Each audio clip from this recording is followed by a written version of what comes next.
I got hit on a fucking bike in New York. While you're on the bike, or the bike hit you? Oh no, I got hit by a cab.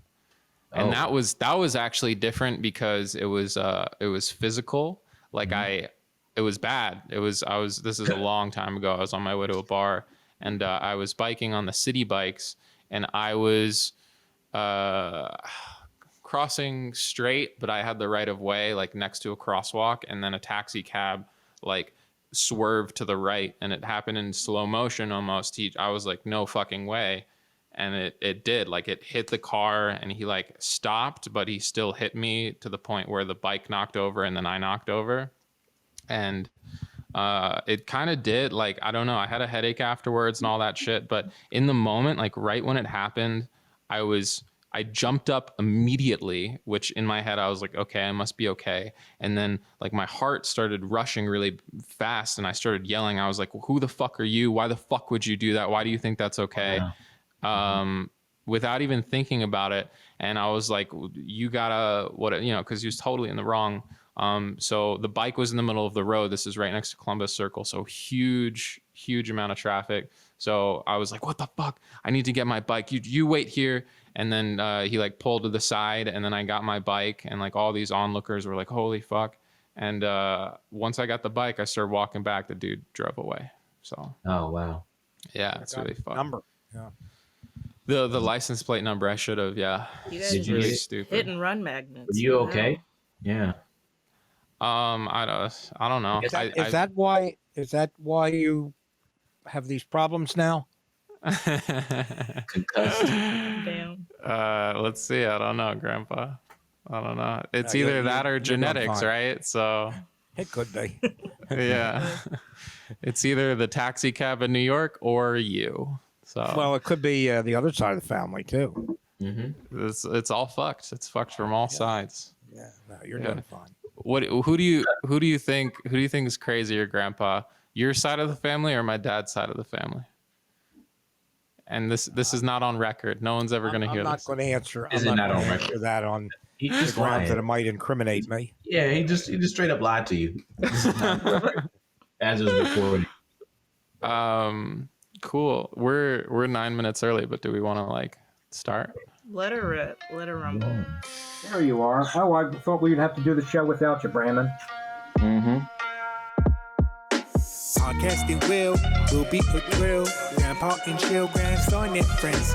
Podcasting Grandpa and chill will be a thrill, grandson and friends. With your hosts, Grandpa Barton, Brandon Fox, Phines Jackson, and Sierra Dawes. This is Grandpa and Chill.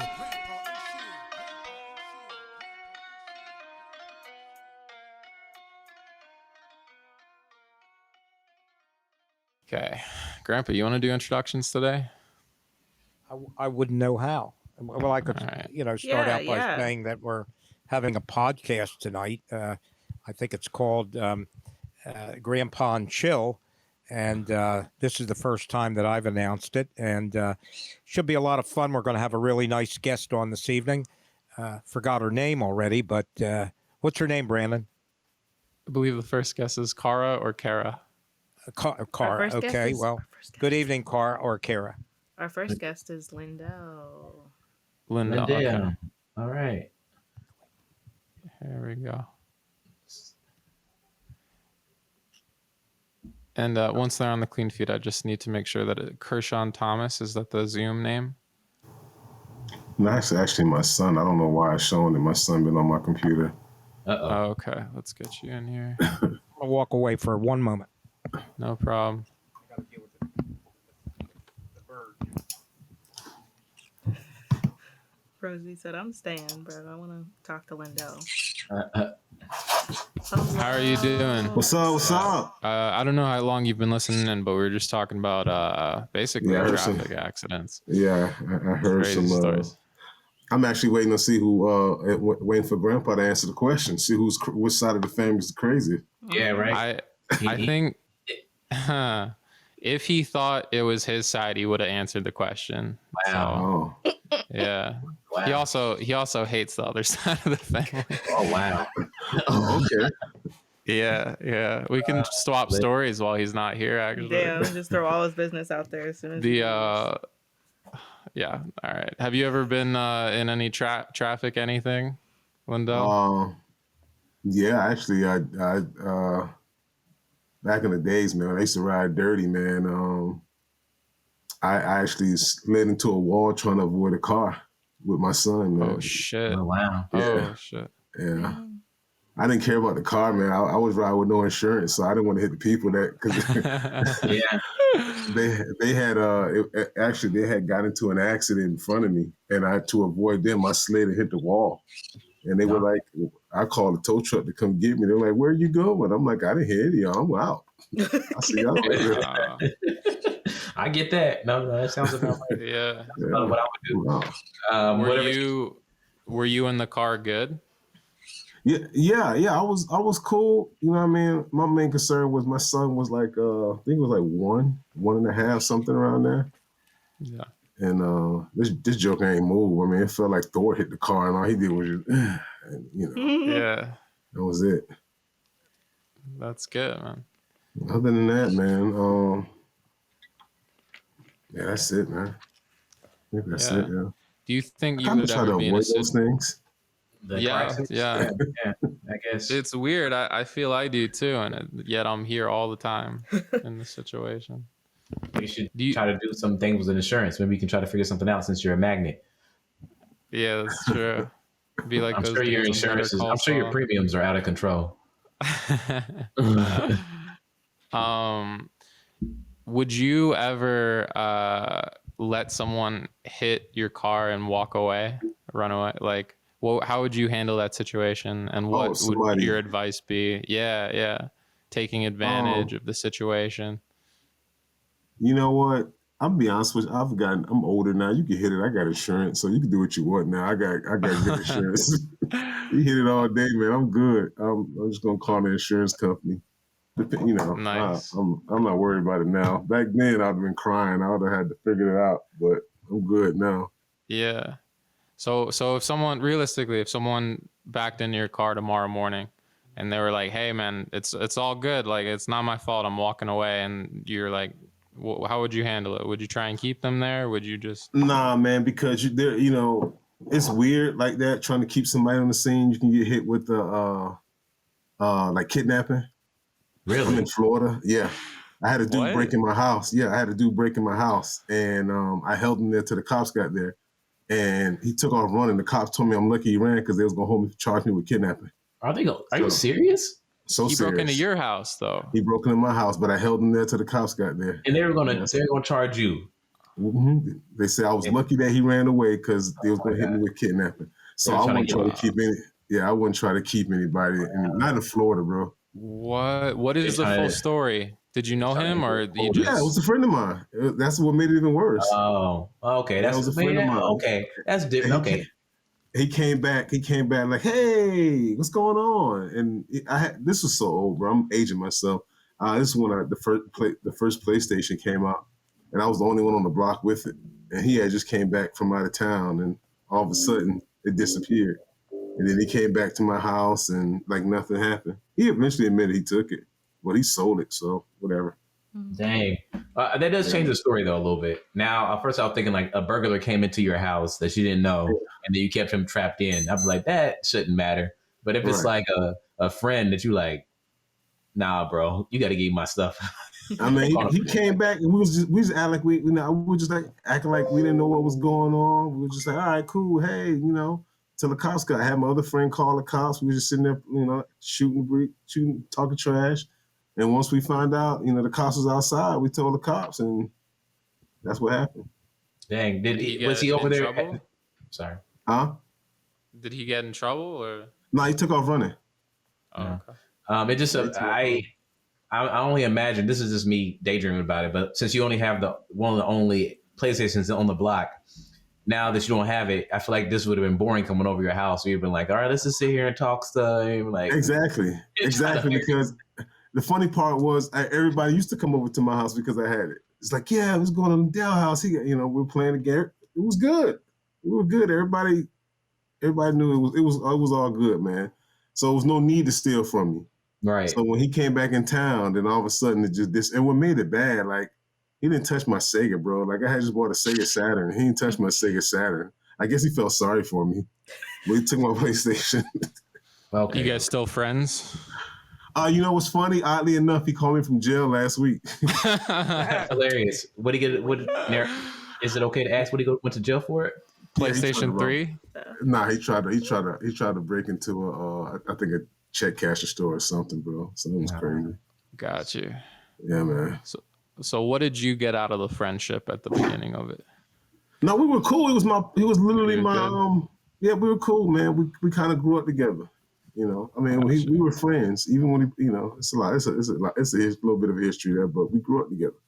Yeah. But I think he started going down that drug path. So you know how that go. Yeah. It does. I mean, because I swear he broke in my house. It probably was about 6:00. My PlayStation was sold on the market by like 6:09. It was gone. Damn. How'd you get the PlayStation initially? Did you wait in a line and all that stuff? Oh, back then it wasn't. When it was like, again, I'm aging myself, but when it first came out, it wasn't nothing like it is now. Nobody cared for it. It was just like, oh, we actually just go buy it. I was talking about ageism at the beginning because there's have you been on Clubhouse? Have you heard about it? Oh man, I don't. I heard about it, but you know, I'm an Android user, so they don't invite me to their stinking Clubhouse. I heard it smells like booty anyway. I don't want to be there. Yeah, no, it's bad. I highly, I'm gonna delete it. But I did hear this interesting talk on ageism, and I was like, wow, I'm about to talk to my grandpa very soon. You know. Oh yeah, what were you gonna tell us about ageism? Yeah, they were just having a discussion about like finding jobs at an older age. You know, it's weird. I interviewed for high schoolers like a week ago because in tech they can just like start their own company, and they did, and they're doing well. Like they have an international company, and they're still like. And I was like, you know, I'm not going to age myself, but I didn't feel like I was that old. And then I'm having this conversation with like these children who have a job that I want. It's ridiculous. Right. So, I mean, I wouldn't mind going into it then. Like, it is kind of discrimination if I'm like, if someone sees your age on like a website, like say it's like Monster or whatever, and you're looking for like a tech company or something like that. If you're someone like, a hiring manager may only look for somebody that's young because they're probably asking for a little less money because they have less dependents and stuff like that. So I believe this is probably a real issue. Mm-hmm. Yeah, I had a guy that I went to school with. He was a lot older than the rest of us, and he was like he couldn't get a job. I mean, we were all in IT class, so but he couldn't find a job. He ended up working, I think, at a grocery store or something like that. Are you in IT, Lindo? Mm-hmm. Mm-hmm. Oh, got you. Yeah. How? Oh man, I'm super curious your experience in tech as you've gotten older and more experience. Man, it's not. I'm gonna be honest with you. It's not. It hasn't been easy. I literally, I just left the field. I want to say a month ago for communications because they had me on help desk forever, and I'm cool with help desk. I mean, I want to do other things, but I was starting to study for, let's say, something like some Office 365 and some other things, and the company said, "Hey, we're not going to go that route." So they wanted me to stay on help desk, but I also had a filmmaking background, videographer background, and they were hiring for that. And I just left, but I've been in IT. Like all my degrees are in IT. Wow. Yeah. But it's a weird industry, right? Tech, because I feel like that first 2 or 3 years, like it's like near impossible. It feels like to break into an entry level position. But if you have 4 years of experience, which in most professions is fucking nothing, you're like you senior developer, god of whatever, so respected, everybody, you know. So, but you're trying to transition out. Yeah, I literally started off with I got my networking degree first, network administration. Then I went back and got project management. And then I went back and got my master's degree in information risk security management, some crap like that. And I still couldn't get a job. I couldn't get a help desk job. Wow. Wow. Yeah, so I was just like, whatever. Any advice for someone trying to break in? Search. Degrees don't mean crap anymore. Degrees are like high school diplomas. Really? Yeah. Even Yeah. for like web dev and stuff?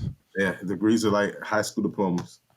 Wow, I had one cert, but yeah.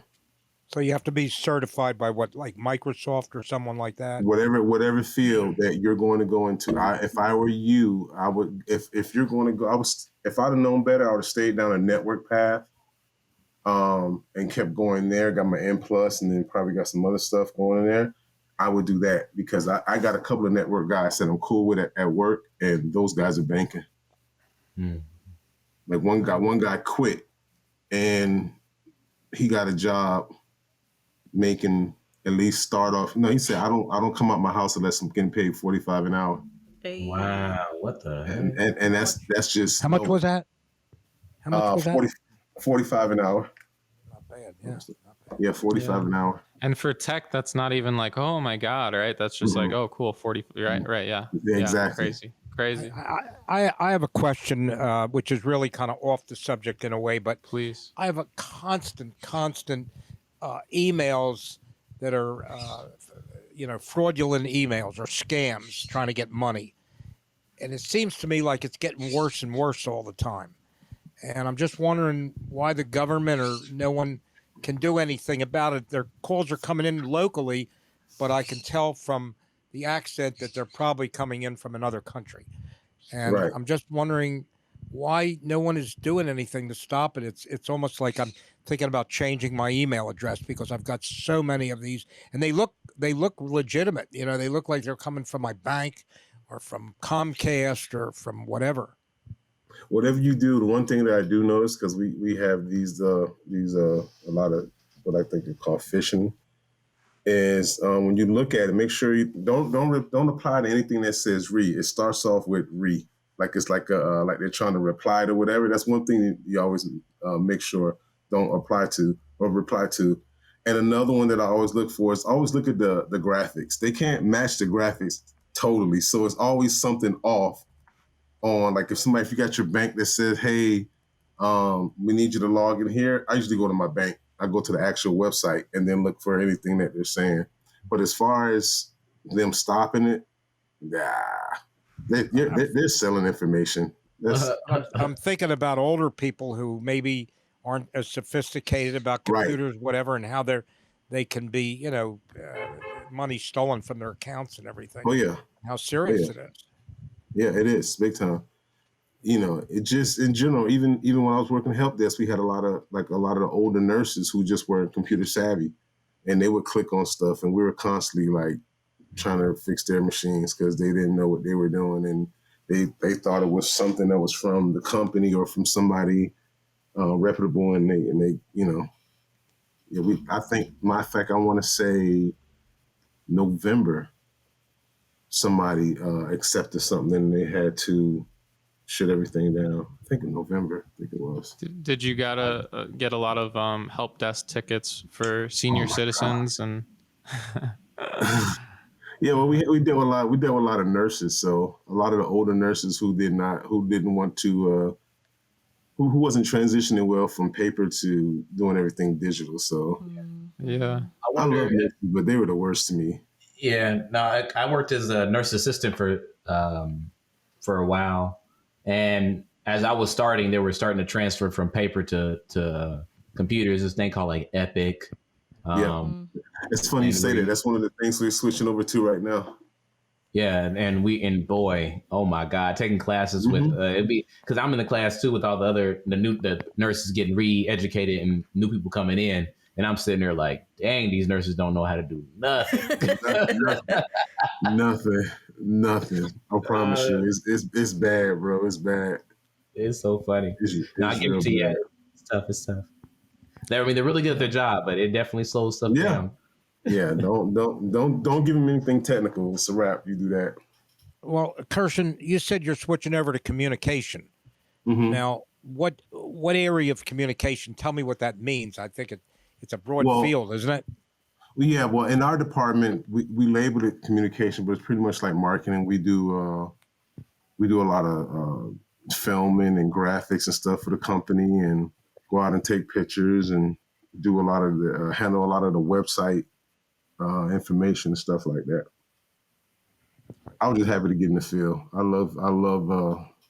My passion has always been filming, so now I get paid to do it. I'm in heaven. Mm-hmm. Do you do video? Yes, sir. Oh, cool. What got you in the film? What made you? Why is it your dream? I think when I started writing a while back, I wanted to write my first comic book, and once I started writing, I was like, okay, cool. This is simple. It's just telling the story, trying to keep people engaged in your story. So I did that, and I think what really got me full-fledged into production is I got my first camera. My ex-wife gave me a camera, and I wanted to start doing film and just do little. This was before like YouTube got as big as it is. Again, I'm aging myself, and I did a video, and I asked all my friends to show up, and nobody showed up. Mm-hmm. So I was like, all right, this is not going to happen to me ever again. I was embarrassed, so I just said, I'm going to start learning how to do this stuff on my own. Mm-hmm. And now here I am. Well, Kirshen Phines is really a good animator of cartoon characters. Thanks. That's he's a real artist. Oh, thank you. I actually need that, bro. I'm so serious. I was just looking on Fiverr for an animator. Oh, dope. I also have aspirations of. I mean, I'm a big comic. I always read comics as a kid, and now I'm, deep into it. Now I don't even read Marvel and DC. I just read like just a bunch of different comics. But yeah, right. I wouldn't mind making my own thing. Oh man, that's what's up, man. Phines, do you have anything you can show them online of what you've done? Because your work is terrific. Older do you have stuff. any cartoons? He did one just to show them something. Oh yeah, I mean. I got some stuff I'm working on, man. I would definitely love to talk to you about a few things, man, because I got some stuff I'm working on. Yeah, for sure. Yeah, I mean, I don't know. Yeah, all right. I mean, I don't draw this type of stuff, and this is the journal I'm working on now. That's not mine. Okay. This little stuff, Oh, that's what's up, man. Yeah. But yeah, for sure. Yeah, I'm down. Yeah, man, hit me up, bro. I got some things I'm working on. Definitely would like to talk to you off air or whatever. Now, I was talking to my friend that he wrote a children's book, and he was trying to find some way to illustrate it, and I wouldn't mind doing all that type of stuff. Yeah. Yeah, man. Trust me, I got something that I'm working on right now that you may want to jump on to be a part of. It's something, yeah. So, like, you transitioning from video to IT, like, did you love video? Did you? Oh, sorry. Yes, from IT to video. Yeah. So what's funny is, oddly enough, I went to film school, and in the middle of film school, I was like, all right, cool. I can't move my family to California, so I kind of switched to TV production, and then once I was in TV production, I got sick, and I had to move. Blah blah blah. I was doing security, and I was just sitting in the guardhouse trying to figure out what was my next move. And I was sitting there realizing, like, my daughter's about to graduate, and I can't do anything sitting here. So I said, all right, let me try to go to school for IT. And as I'm there, I'm like, all right, cool. I see how expensive doing your own film is. I literally said I'm going to do everything IT to help fund my dream as a filmmaker. Mm-hmm. So, but I was like, all right, it's going to take forever. So I just said, I got to pay the bills. And just as fate would have it, being in IT got me into doing video. Yeah. That's amazing. What did you what was like your favorite part of a film school? Learning how to write, because my goal is writing. I actually want to be a comedy writer. That's one of the things I want to really, really want to do. So taking my writing, the screenwriting class was my favorite. Mm. And my least favorite would be editing, even though I know how to do it. I hate it, but no one likes editing. Oh no. No one likes editing. Oh no. The Georgina. No. Yeah. No.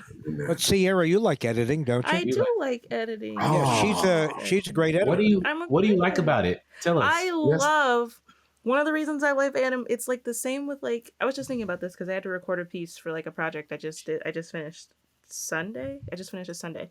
And I was talking about it because I realized like I love editing, the same way I love animating. And it's like, you get to put all the pieces together and then you just like watch it flow. And it's like so seamless. And it's just like, I took all of your garbage and I made it into pearls. Like it's so, and then you just get to put everything together and like, it's even better when like you actually have someone that like picks out all the assets and everything for you. So you don't have to like drudge through like hours of like trying to find the right music or trying to find the right, like if somebody, especially when you have all that already and all you have to do is put it together and make it excellent. It's like, it's the best. It's the best. I don't know how you don't like editing. It sounds tedious and unenjoyable. It is. It's the best. It is. Let me tell you, I literally sat down one day and edited. It took me 8 hours to edit 30 seconds. It's ridiculous. Because you have to keep watching it, cutting it, watching it, and then oh my gosh. But the best part about it is in filmmaking, it's 3 stories. There's a story you write, it's your point of view, then it's the director, then the editor has to tell another story. Yes. So I worked for a short time as a stage manager for a commercial film company in Hollywood. And I was amazed at how I didn't know what I was doing, to be frank with you. I was more somebody watching their equipment, but I was really amazed at how many hours it would take them to make a 30-second film, how many times they would retake it and everything. We did Revlon, Honda, Afro Sheen. We did a lot of different, companies, and I learned a tiny bit from it. Every week I come in here and I sit in this chair and I put my headphones on and I learn about like a new career that Grandpa's lived 1,000 lives. Was that film like rolls of film? We had these big huge Mitchell motion picture cameras, and really they told me I was a stage manager, and what I was they had me in a warehouse with all this equipment, lighting and cameras and stuff, and my job was to watch it and get it out on the set. That's so funny. What that has to do with stage manager, I don't know. I remember being envious of the Grips because they could drive the Honda motorcycles or motor scooters at the time. Oh, this is cool. It's funny that people complain about editing now, but I can't imagine how crazy it must have been. Literally, where you actually cut the tape of film. Yeah. Splice it together. Yeah. That sounds it just takes a certain type of person. I mean, I'm asking you how do you like those type of people? It just must be a special type of person to be able to do that, because I don't think I have the patience nor I don't, maybe as an art, maybe it's just me as being an artist, but it's hard for me to cut out anything. I'm like, oh, it is as is. Don't touch it. Leave it authentic. And that's so interesting. Doesn't it take a lot of patience to do what you do, Phines, to draw? That's what I was gonna say. Like, I don't have the patience to draw or even get good at drawing. When someone edits it, I'm like, oh, leave it as is. It took me so long for that. Then you don't want to be a filmmaker, because you'll write a script and you start filming it, and it's like, cut this out. This not gonna work. That's the saying we have. Don't get married to your script. See, you're right. I think I'm almost rather I'm getting better at it, but I almost rather like give it to someone and go, you do what you want with it, and I'll leave it alone, because I don't want to see the edit process, because I'll be too much of like, babe, this is my baby. Mm-hmm. You can't do this and that to it. But I'd much rather just like do it and then let someone else handle it from there, and then I'll complain at the end on the finished product. I'll go, oh, that doesn't look like. But it's so I'd rather do that than the other way around. But what you can do, what I usually do is I tell my director the stuff that's non-negotiable. And then he works around that. Everything else is, but if I have to have this in it, this is non-negotiable. And then he'll say, all right, well, even if it's something that he'll find a way to kind of tweak it, and still that way we both end up happy with what we want. Right. That's true. It's probably a lot harder to edit the stuff that you make, because it's way more precious than if you're just like, fuck it, cut this. Yeah. This sucks. I just see all my mistakes, and I'm just like, why didn't you? What's wrong with you? Why couldn't you just? I mean, it's cool that you're bringing this up, because it is very humbling as an artist, because at first you think it is such an individual thing, but it is something when you're working with a lot of different people, and you do have to least for me, like I'm just saying this to myself. Really, is like you got to humble yourself and be like, hey, there are is a whole different people, and they have all have a perspective and a viewpoint of your work, and they can make it better. I mean, are just are just different. You know, it doesn't matter. Yeah, it's been cool. It's been a cool experience doing this art stuff. I'm fairly new to it myself, but I've been liking it. I've been enjoying my. Just to give you an example, when you see the awards, you see how many people get on stage. Yeah. All those people have hands in that work. So, and those are all jobs. And when I talk to kids and I mentor the kids, I'm like, listen, don't just want to get in front of the camera. It's so many more jobs behind the camera, and they pay good. Yeah, but with the people behind the cameras who make Will Smith look good. Yeah, it's something else you said that one of the reasons I moved up to New York was I was interested in comedy and I got into comedy, but I also found out that I like writing a lot more, or behind the scenes stuff. Then I got this internship to be doing the lights for improv shows, and I found out how much it is nice to have good lighting when you're doing shows, or to be able to like just help the audience get a new type of like a feeling when they're doing it. I really enjoyed myself more than doing that than being on stage. Like I almost liked doing the lights more than making people laugh. The lighting, that's another one that tells another story. There's so many things that sets them over and tell these stories. Like I was just trying to find, I got lights all over my house right now, man. Got lights everywhere. But even that, I don't want to edit it. I like the improv because it's that in the moment. But if I had to go back and fix it, I'd just be like, give it to somebody else. And you know what? It's a skill. It's a skill to have. It's a skill nice to have. If you may not want to edit, but if you know how to edit, that's still another job. If you can't get paid here, somebody say, hey, I'll throw you about some money, I don't know, whatever to edit this, $25, $35 an hour, and knock it out. Yeah. So, I love improv. Love improv comedy because it's like the lazy person's art form, you know. But then it really goes back to like how many millions of dollars are people making from doing improv. You know. But I like the what's that? Your who's line in it anyway? I love that. I love the improv. Oh yeah. Comedy because those were like 4 out of 8 people that have ever made a dime doing it, I think. But yeah. But guess what? They went on to be writers and other things. So yeah. That's the thing. What you have to do is just look how you can get your foot in the door and navigate. You gotta know how to play the game. I tell everybody, learn how to play the game. You'll get where you need to get to. Just gotta know how to play the game. Sounds like you do comedy writing. Yeah, I was gonna say it sounds like you do some teaching. You do teaching as well, or mentoring kids. Man, I got 3 kids. I've been teaching all my life, man. Yeah, that's true. What do you mentor at? What do you do for mentoring? Well, before pre-COVID, I did I had like a film program that I worked with the Boynton Beach Police Department on that had kind of helped the kids out for a week that wanted to get into filming. How do you find that? I know when I get, I knew a couple of cops, and I spoke to them and just reached out to them and got it that way, and they signed me up. I did it. They were going to do it again, but COVID hit. Yeah, so when I got here, when I'm with Boynton Beach, I met her name is Stephanie. I can't think of her last name right now, but she was like one of the spokespeople for the police department.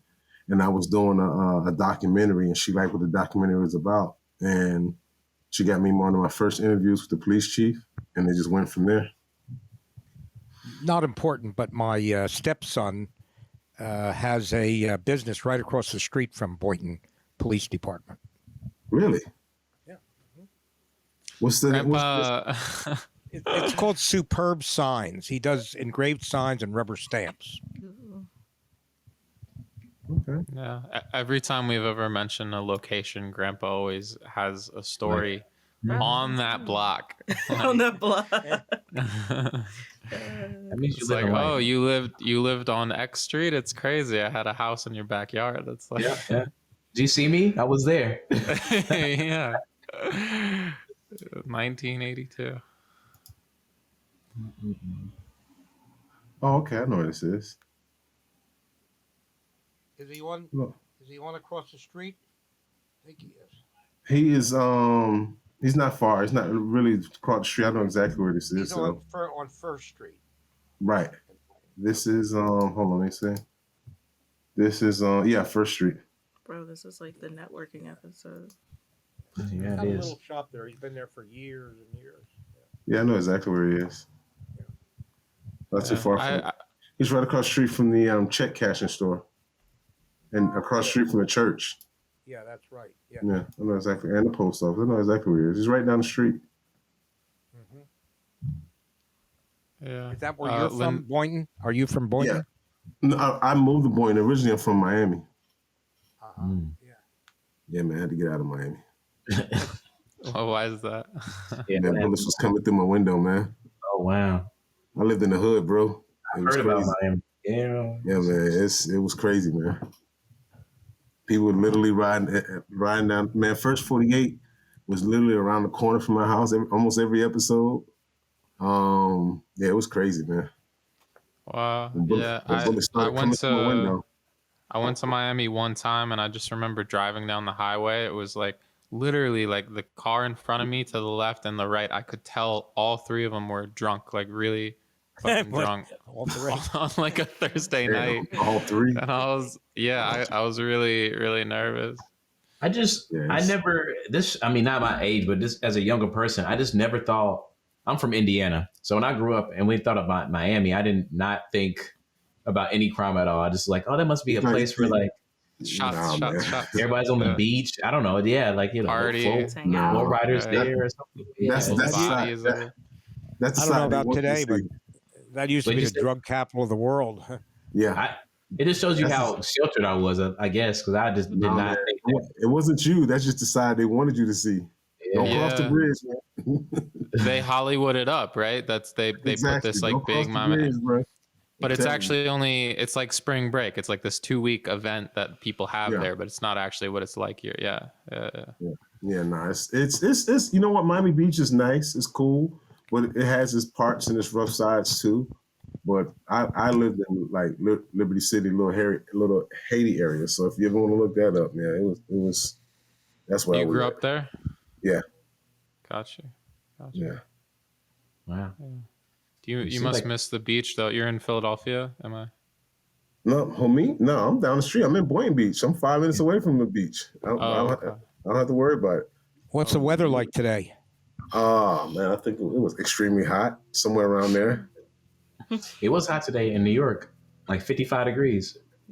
That's hot. I would take that any day of the week, man. I think it's like 85, 90 today. All right. Oh God, sorry. Now you bragging. No, it's like 50 degrees. I was so happy today. Oh, man, that's hot. Today it was so warm. Yeah, me too.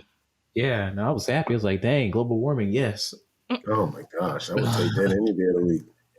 Kirshen, what made you decide to move to Boynton? I mean, it's just a coastal town, but following my ex-wife, trying to keep my family together. You know, it's always a girl.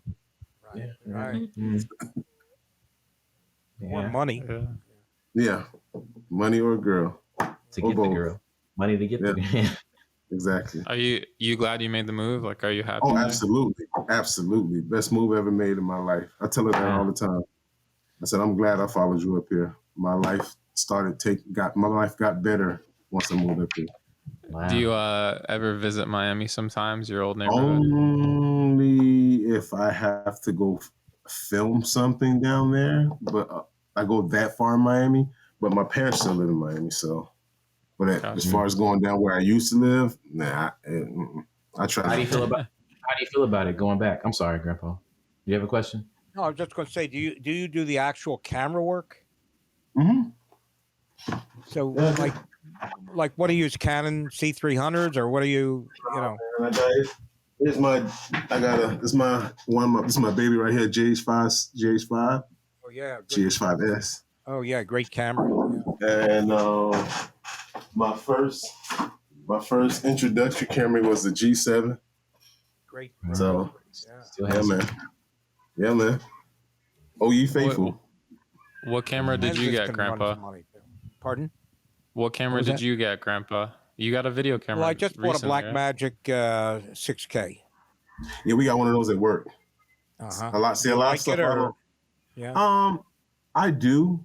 It's okay, but it's hard to. I try. Like they told me I could take it home and use it when I want to, but I only try to use it on the clock because if it fall on the clock, you know what I mean. It's on their time. I mean, but And you my, got your first camera. I feel like I am pretty rough on camera. There's no way I would have my first camera still. oh yeah. I break cameras like I break things like it's nothing. So I'm worried. I would not. Yeah, I couldn't borrow it. Hearts. Yeah, anything I touched, you know. Yeah. It's weird. People are filming full movies now on the iPhone. Mm-hmm. Like, yeah. But you gotta know what you're doing, and that's the thing. And that's it's possible, but you still gotta know lighting. You still gotta know audio. There's still stuff behind it. Yeah, it's gonna look. It gives you those capabilities, one of these cameras, but if you don't know what you're doing, Yeah. it's still, And like, even if you have a Blackmagic, like, it's kind of like playing like a grand piano that's like $1 million, but you don't know how to play it. It still doesn't sound good, right? It just. Okay. Yeah. Well, Or I you can like do so much. Yeah, go ahead. I'm sorry. Now the Blackmagic that he has, the 6K joint is good. It's definitely a good camera. Yeah. Would you edit with like ProRes or DaVinci? What do you?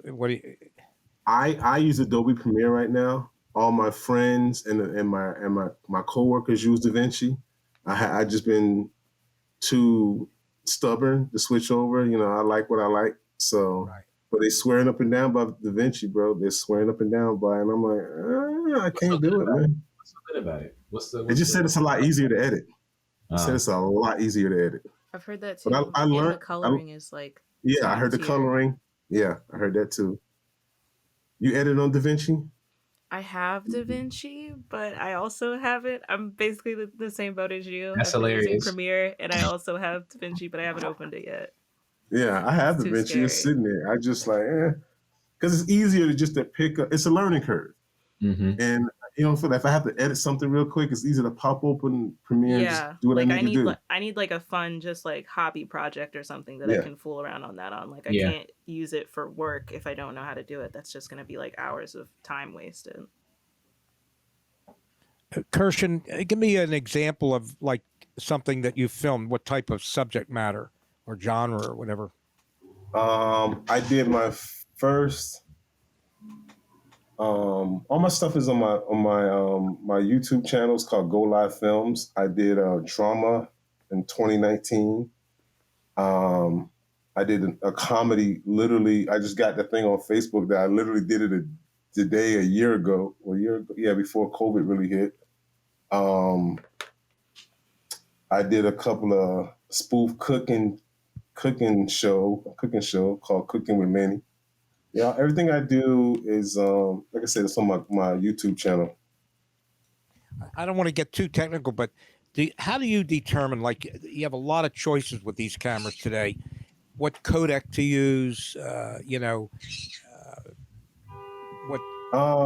It just depends on what. Actually, it started off with my pockets. I couldn't afford a Canon, and a Panasonic was the cheaper camera. Yeah. And once I got into it, then I had to learn that it was a Micro Four Third camera, which means it couldn't take it. The sensor was cropped, so it didn't let in a lot of light. So then, I had to, but I loved it, and it was the only thing I had. And I started buying a bunch of different lenses for it. And then I went and said, well, you know what? There's another Panasonic out, which was the GH5S. I dropped the money for that, and I'm gonna get one more. And I'm so you use autofocus, I'm assuming. I used to, but the Panasonic has crappy autofocus, so I just kind of frame up everything myself. Yourself. Yeah. That's good. Yeah. Wow.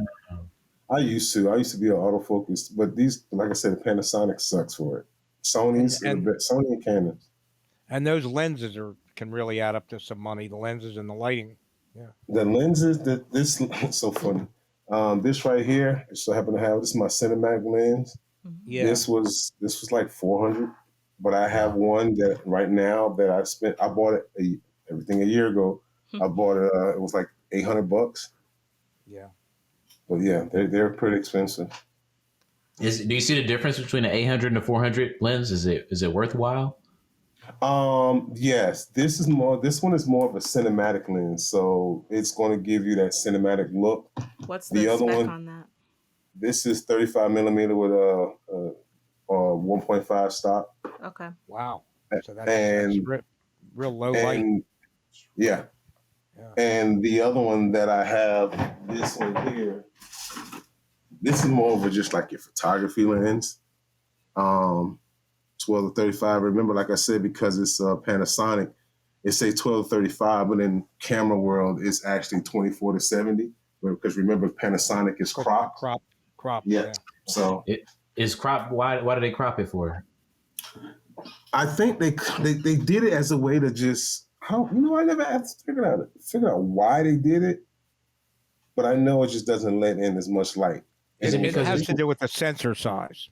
Is it because it's cheaper too? It has to do with the size of the I sensor. want to say I want to say it was cheaper, but now they got full frame. Nice. So you know what I mean. You did it only to go back to it.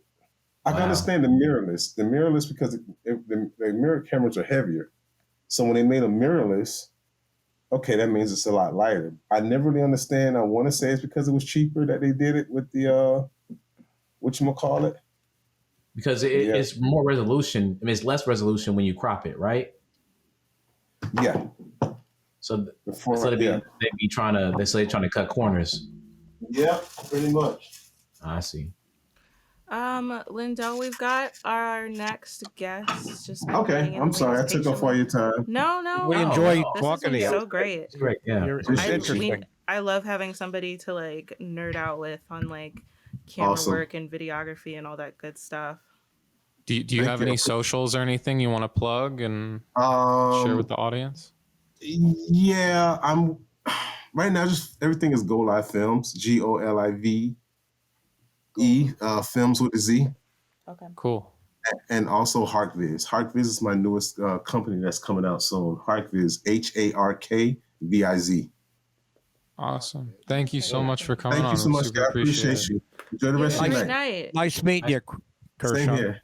All right. Bye-bye. Yeah, nice meeting you. Bye, Linda. All right. We've got Kara.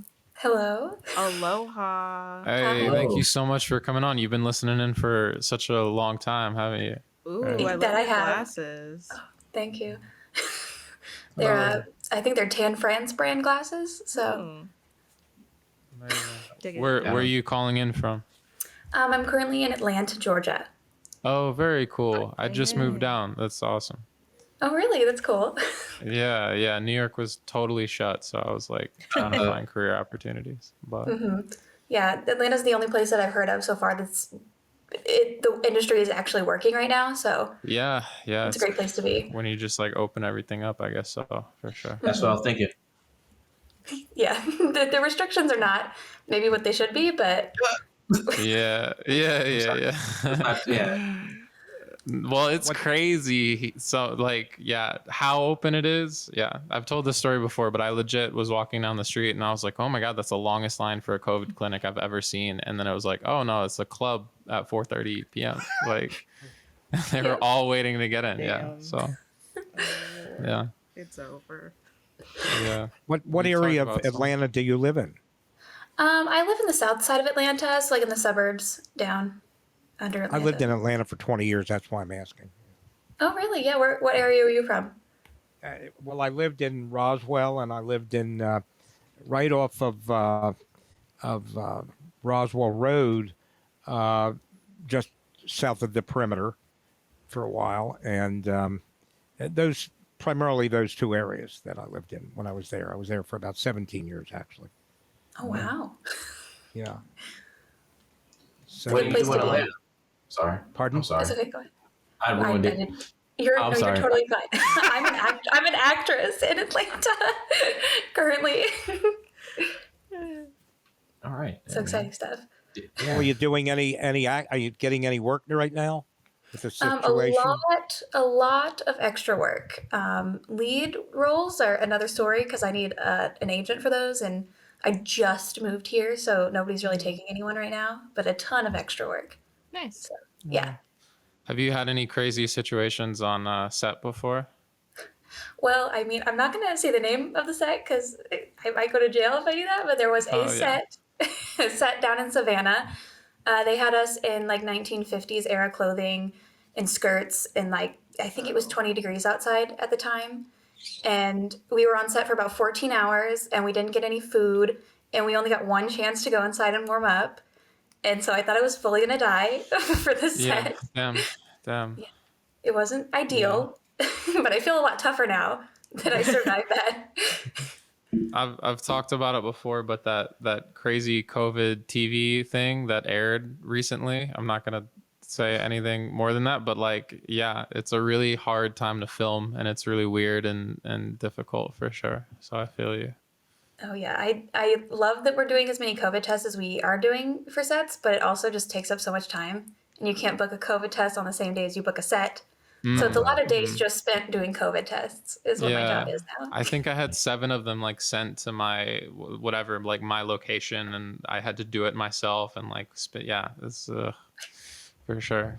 Why is Atlanta still open for actors and nowhere else, or very few other places? Super weird, Grandpa. We don't care. still have COVID here. It's like Crazy. We do, but political things, I think Georgia's a little bit more it's a lot different than a lot of the other hubs for Are you film. familiar with the term money? Yeah, you know. Grandpa is not, no, but This is a thing called capitalism. But I mean, that would apply anywhere, wouldn't it? Yeah, but I mean, I'm sure they're still filming things in LA. Doesn't LA have like a 1 in 3 or a 1 in 5 rate right now? Yeah, it's COVID. Crazy. They're still filming things because they still want to make money. Did you see the weird, like, even New York, like they let Saturday Night Live go with a live audience, like they performed, right? I saw that and my mind was blown. Well, and the weird thing is that like every little theater that is much smaller than SNL, you know, and SNL super tiny, but like everything's shuttered, right? It's completely. And then the mayor put out this like 1984 type video of like outdoor, like New York supports the arts, and it's like it seemed like he didn't give a fuck about the arts at all, and it was like such a joke, right? Because there was all these people outside like doing ridiculous shit where it just looked like the lamest, most like I don't give a fuck whatever. The thing that threw me about SNL was like I don't really pay like I watched the skit. I was watching the skits often, but like it didn't really occur to me like once the plague set in that they would do like a shot and then they would like truck out or zoom out or something, and you can see the audience. They're literally like 5 feet away from the set. Has it always been that close? Like these are like floor seats. I was like, why are you still doing floor seats?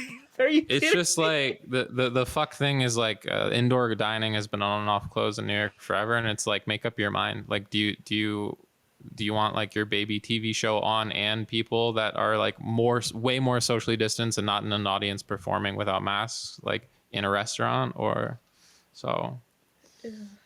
Yeah. Kara, do you do film or TV or stage, or what type of performing do you do primarily? I'm sorry, I can't hear her. Oh no, we lost her. Yeah, the audio's gone. No. No. It's all right. That's hilarious. Grandpa, let's talk about ageism. Well, can't you get her back on? Wait, there was a blip. What do you know? Okay, can you say something? No. Say some words. No. It was so sudden too. Speak to us, please. Okay. Oh no. Okay. Yeah, it's As you're doing charades. One word. Yeah, her mic was working the whole time. I was just done with the conversation. Yeah, I was bored, so I just turned the mic off and said, never mind. Yeah. I do This that. butt. I reject your questioning. So yeah, what kind of stuff do you do? Off again. Bro, dead ass. That's so funny. Nah, we can't hear you. Legit. She doesn't want to tell us. I'm gonna Secret ask Service you something different. shit. It's still not working. Okay, it's wait. Yeah. Is it a movie? Okay. So we're not gonna ask you that again. We're gonna ask you something different. Okay. You're back. Right. You're back. Okay. Hi. Cool. I'm just not gonna move anything. My hands are gonna be up in the air. Nothing is gonna move. No. We're good. Okay. What was the question? I'm scared to ask him. I know. I just asked. I just asked what genre, whether you do stage or film or TV or what you generally. Oh no. See the audio. Dead ass. Okay, we can't. Stop asking, Grandma. I think it is a cursed question. Every time he asks a question, whoa. it disconnects. Okay, All right, different question. What's your favorite kind of TV animal? theater. No, stop okay. asking her. Stop asking her. This is like the Macbeth of questions, podcast questions. What's your favorite animal? It is a cougar. All right. Actually, all right. yeah. Why cougar? Whoa, I've never heard that. Well, I went to an elementary school. No. Oh well. Man, we had a whole animal podcast, but that's been so long. I don't remember. Could you- Grandpa's I always favorite talk about animals. Hey, I'm down to Kara, make every. could you get animal on episode. Clean Feed, maybe on your phone or something? I could for sure give it a go. Oh, you're back. You're back. Would that be better? Maybe. I don't know what it is, but it just keeps disconnecting from the clean feed, not the Zoom, but Yeah. the clean. There she Yeah, go there you go again. again. What's your favorite? What's your favorite animal? Yeah. If any You say clean SpongeBob. feed mods are listening. Did you say fox last time? Oh yeah, weren't we supposed to Did find I something say a else, Brandon? fox? Yeah, I don't what's your think favorite so. animal? Oh yeah, we we do. Cool. Okay, I'll just use my phone then. What's happening? All right. I think there's an echo now. We just got a meter on Zoom. Is that what I sound Not- like? Not Yeah. the parrot. The echo is with us. I hate hearing you. Bro, I am dead. There it is. Oh, nope. We love the Clean Feed. What is going on? We hate the Oh program. my- Yo, if any mods of Clean Feed are listening to this, like, come on, let's this go. sucks. This service sucks. Hire some more web devs. I'm looking for We're positions. not I even think doing I could that help you much. out. We It's literally like, just have no, people on here. You it's know what they're so saying? They're probably saying this. 25 episodes, every fucking continent except Antarctica. The poles have listened to the show, and we've dealt with this constantly. Clean Feed. I don't know what to do. Okay. Oh, you're gone. The rage is just I'm also immeasurable. going to say this is the first person to use that wasn't. Do you have an iPhone or an Android? I have an iPhone. See, all these Androids were the people that were doing perfectly fine. We don't need Clubhouse. We have Clean Feed. There we go. Yeah. Yeah, here's the thing: is it's like it's overly for people that just listen. We have video and audio simultaneously. Check us out on YouTube, but the synchronization of the two different things makes it really hard for remote guests to constantly come on. So it's like, I don't want to do Zoom. yeah, Just straight well, all of it. you can't get clean audio. Yeah. Yeah, there's not much you but can do. not that that's a problem here either. But Yeah. Clean. yeah, Grandpa, Okay, go what's ahead. your favorite animal? Well, I like cougars also, but I think as a pet, I would probably prefer a dog. But Yeah. but I'm fascinated by all different kinds of animals. In fact, I was just watching a video on a young cougar or mountain lion just yesterday, and they're beautiful animals, and I like cheetahs and all types of animals. Yeah. I like. We've talked about it before, but you've had a lot of exotic pets in the past, and it's like what's going on, Sierra? I think I might have sent two people the same link. Maybe that's what's going So Michael on. keeps logging onto the Clean Feed. No! I've never. It usually doesn't do this. I don't think it usually doesn't. I've done that before. Well, and it doesn't do this. we can ask Kara a series of yes or no questions and get feed. What a professional way to conduct a fucking interview, but why not? Love what's happening right now. All right, we'll go around. Phines, what yes or no question is on your mind? How does gravity work? Not a yes or Come no. on, dude. Yes. Bro, is that what it was? Oh no. Is it good now? Are we back? Michael, hello. Your time is nigh. I think I just made a series of mistakes, but it's fine because I think it's gonna work out now. Just stay on standby, Michael. Oh my God. Thank you so much, Michael. Always happy to have you. Okay, I think we're good now. Okay. So, TV, film, theater. Okay. We're going to try this again. Yeah. I took 2 years of theater, like college theater courses, and I took 2 years of film. So I prefer film because I had a theater teacher tell me to never ever do theater again. So I listened to him and did film instead. Oh no! Yes. Why do you think they said that? What do you think they meant? Well, I think he heard me sing for the first time, and he was like, "Honey, if you cannot sing, this is not for you." And I was like, "Okay, thank you." What about plays? I can't sing. What the? Oh man, I'm fucked. I guess plays don't count in the theater world. I don't know. Yeah, you just pissed off a lot of people. I didn't say that. It was the guy. It was the teacher. Yeah, that was anybody who gives these ultimatums of like this is or you should, it's always on them, and they're always bitter, and it's always fucked. You know. Fair. Yeah. Film's good though. It's way better for me. I mean, I'm super dramatic, but so theater works in that sense. But I think film is more of my home, the more collaborative version of theater for me. I know everything that's going on, so it's good. Nice. That's good. What's your favorite piece that you've done so far? You've been a part of? Oh god, that's so much pressure because I've been on so many student films with people that I know that like if I don't say theirs, they're gonna get really mad at me. Not like all the ones you've liked, just your favorite. Okay, the favorite one that I've worked on, I'll just be selfish and say it was mine. The one that I wrote, directed, and starred in. Yes. Like it was about a year ago now. It feels like it's been 7 years, but I think it was only about a year ago. I think. What is the name of it? The Talent It Takes to Fuck It All Up. Nice. Wow. Long title so that no one can ever find it. That's what I was trying to get. They get tired of it when they're typing through and like, I give up. Exactly. Is it on YouTube? No, it's actually in post-production right now. We were supposed to have it edited a year ago, but when COVID hit, nobody wanted to do free work anymore. So I sort of lost that dream. It's just sitting. All the footage, hours and hours of it is just sitting. So, yeah. Can you tell us about it? It sounds exciting.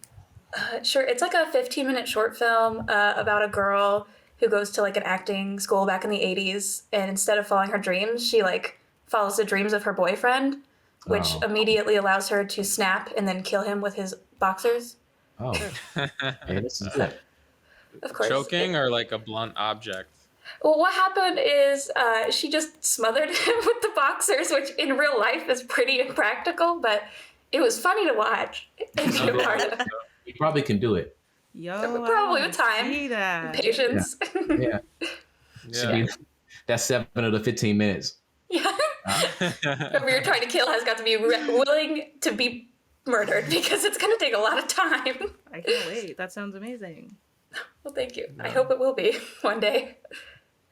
We were talking about this before, and it's just something I've been super interested in since I heard the talk about it. But ageism in whatever industry, and grandpa too. But do you feel like you're always like waiting to get to a place when you get older, or does like being younger or older like affect opportunities, that kind of thing? I definitely think that ageism is a big thing in the film industry. Back when I was writing the films and like making student short films, I did auditions with some older women who were going to play the older version of me. And all the stories I heard about how hard it was for any of them to get roles, let alone roles that were paying roles, it was so interesting to me. And I feel like for me, I'm always chasing, oh man, I wish I was 18 so I still had time to like figure my stuff out. So I'm not just showing up to auditions like you think I know what I'm doing, but I do not. Yeah.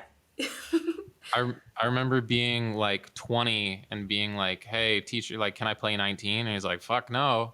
I was like, that, And so by the time I was 20, I looked like 25 to 30. And then everybody, like, they're looking for 21-year-olds that look like they can play high school. And like, that's like, and if you don't have like a bunch of credits with that, it's hard for sure. Yeah. Yeah. But luckily, I think I look like a child. Always, I feel like I'm getting ID'd for everything. So I think I might be able to pull that off. Yeah. Yeah. What about you, Grandpa? Well, I started to say I worked for a fella in a totally different industry. He had been a writer in I think he wrote some of the work for a show on TV called Cotter, or the guy's name was Cotter, but I don't recall. But he told me, it didn't make sense to me, that after you're like 40 years old, you're over the hill and you really can't do writing. Well, to me, you could do writing at any age, but he pointed that out. I don't know whether he was just jerking me around or whatever. Well, maybe there's a certain perspective of age. You get so far from your audience. Like if everyone's 22, 23 as a viewer, can they relate to a 50-year-old writing? Maybe the issue. Maybe I don't know. No, that's a good point. What do you think about that, Grandpa? A lot of people are like just like push all of the older people out. Like they're past their time. People in their 60s, 70s, especially in creative. Well, I think in most, in probably most professions, or in a lot of professions, that's probably true. But I don't know enough about the acting profession to really make any judgment on that. Any profession, Yeah. I was literally again. Do you know Clubhouse, Cara? I have heard about it from every film person that I've met, and I still don't. I still don't have it. Why is this so infamous? I hate. Well, it's yeah. Sorry, Phines. No. I just have a question for everyone. What job do you think isn't affected by ageism? Can anybody name one? Politics. Oh, I think he gets better. I think you get more. I think you get more status. It goes the other way. It goes. Yeah, I think it goes the other way. Maybe. I disagree. I mean, that was a big thing that people were saying about Bernie and John McCain, and then also like the reverse, right? Yeah. If you're 35 or you're like 79, people are like, "Oh, too old, too young." I think majority jobs. Maybe being a baker. You could be a young upcoming baker, and no one cares if you're. I don't know. I guess we need to talk about baker first before I say that. Sushi maker.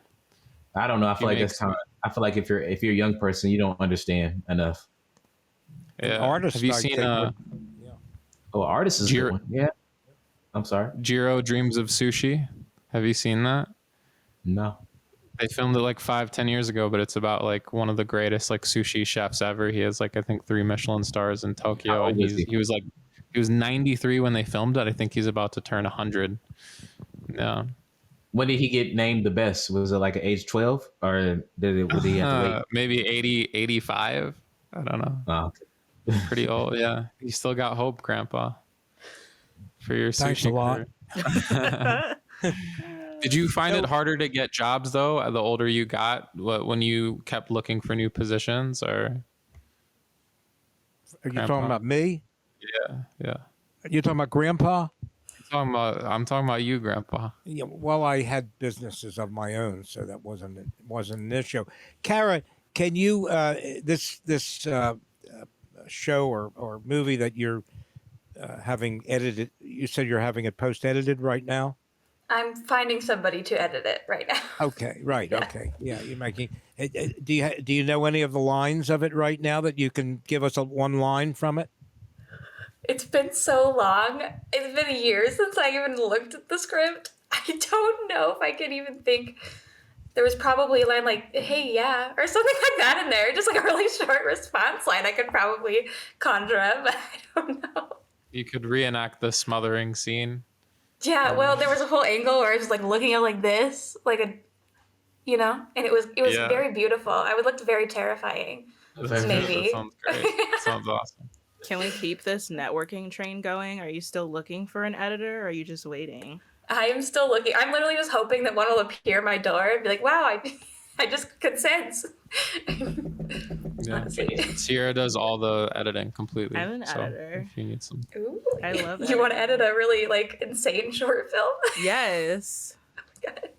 It's chaos, and the audio syncing is going to be a lot of work. But if you are into that, you know what? It's great. It'd be great practice, great learning experience. Throw it on the portfolio. Yeah, well, shoot, I got to hear information because I definitely need somebody. Bro, this is the net. This episode is going to be called The Social Network because the social. Yeah, we got just about everybody a job here today. Awesome. Grandpa, what should I do? Well, I'm expecting for you to land a good part pretty soon. Yeah. Okay. I know it's tough right now. We should look for somebody from the Fruit of the Loom to be on this show, so you can start tank tops. You know what's funny is my apartment is always way, way, way too fucking hot, and I found a really nice sweatshirt. I put it on, and then I was like, I'm like literally dying. I'm sweating, so I had to mute my mic. I turned it off, and I was like, Phines is gonna he's gonna say something. I'm gonna start tweeting at Haynes. We were just making fun of you before you got on. Were you? That's very impolite. Even worse. Well, you were late, so I just assume that you open up a closet and there's like a Monday through Sunday Adidas and you're like, yeah. What there actually is it's 7 hooks, and they're Monday through Sunday, and then only one of them has a shirt on at a time, and then I hang it up on the next hook, and that's how I go through.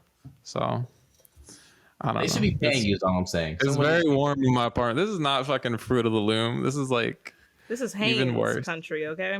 Yeah, I think it is Haynes. I'm gonna start tagging Haynes. I think should I look? I think I got it at Kmart. I don't know. Okay, they should pay you. I don't give a fuck. You still have a Kmart? Did you still have a Kmart? This is in New Jersey, I think. I don't know. We don't have a Kmart. Really? Yeah, they're going out of business. We lost our Kmart. We lost our Bergners. We lost our Macy's. They just don't want us to thrive here. Lord and Taylor's going out of business. Mm-hmm. It's not a good time for brick and mortar stores. Yeah, get your comic books now. They're cheap because all these comic book shops are going out of business. That's the weird thing about GameStop, right? Is GameStop doubled again, but like the whole point of GameStop is you go in and you buy a video game from them, and what's the point anymore? You know, Amazon's taken over. Did you see what their stock did today? Yeah, it went up to like stock did today. Double after it's been dead. A couple went up to 3 times its value in one day. Oh, I thought it was. Oh yeah, it went up 200% because it went up. Like I think it was. It's about 200%. I can look it up right now. It went up huge amount and went up after hours too. There's a new Pokemon card deck out, and I went to every GameStop I could in New York. Well, at least the ones that within reach, and they were all sold out at all the GameStops and the comic book stops. So maybe that's why they're doing such good business, because there's a new. I've been in the market, a little bit for 50 years or more. I've never seen a stock that skyrocketed like GameStop has been doing. Did you go into GameStop, Grandpa? No, I don't take that kind of risk anymore. Because it's just as fast as it goes up, it could come down. As of 4 weeks ago, no? Weren't you in stocks 4 weeks ago? I've been in stock a little bit, but I don't buy stuff like GameStop. No, oh, okay. Never bought it. Never bought that stock. Yeah, I'm afraid of it. I know one of Phines' friends who was in it all the way and then got out, and now it's going back up.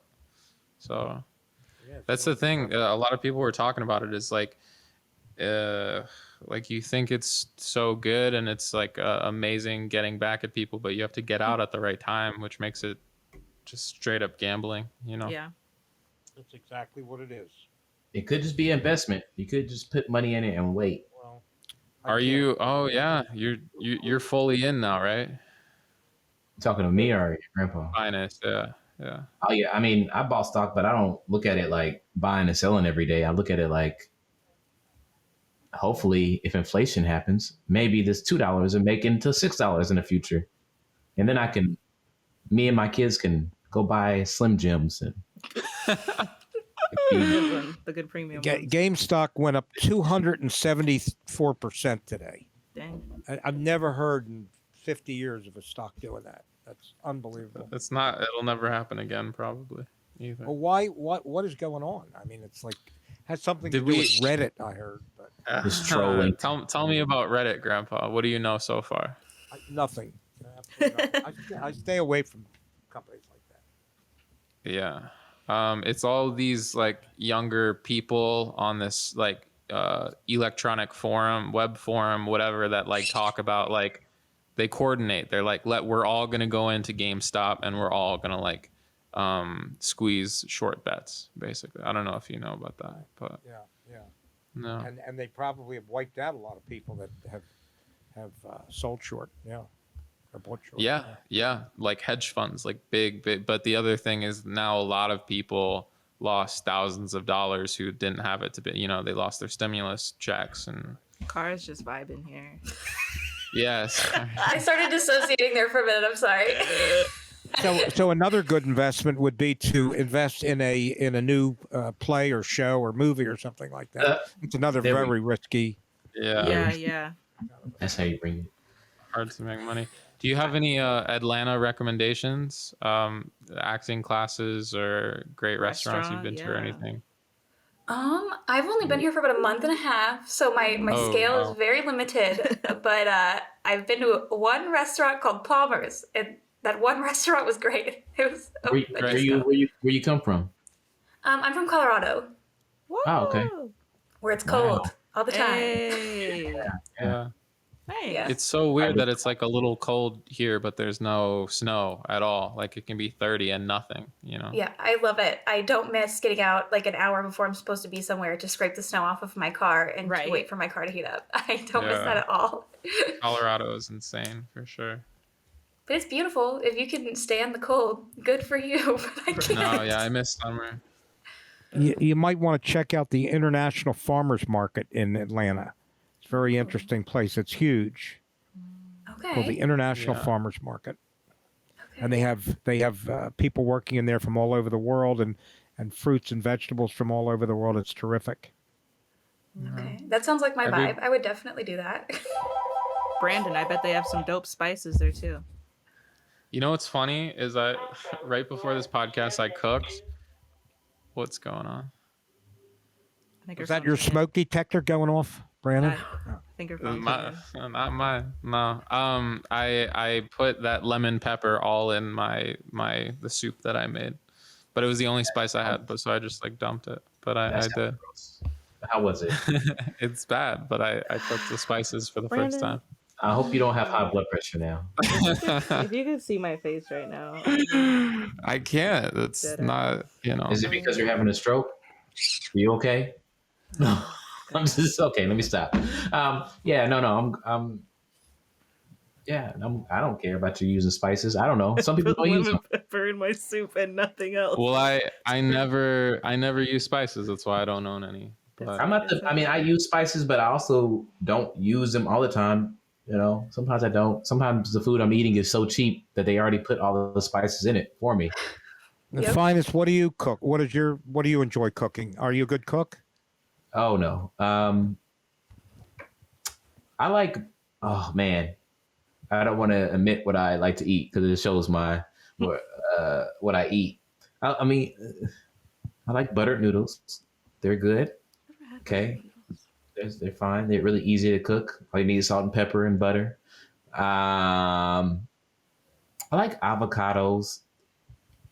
I'm pretty lazy. Anything cheap. I'm healthy because I'm so lazy. So I eat a lot of fruits and vegetables, but this is because all you have to do is peel it. Yeah, usually. You're right. What's your go-to, Cara? Any microwaved frozen meal I can vibe with always. That's basically the extent of my meals. It's great. I'm like living off of Trader Joe chicken tikka masala, like all the Indian dishes that they have. It's so good. But it's great. What about you, Grandpa? Do you you a cook? Not really, but I was in the bakery business in the pretzel business, and so I know the basics of baking. But I make short order stuff. Have you ever baked anything for anybody like outside of work, like for like bake someone a cake or anything? Have you done that before? No, I've not done that.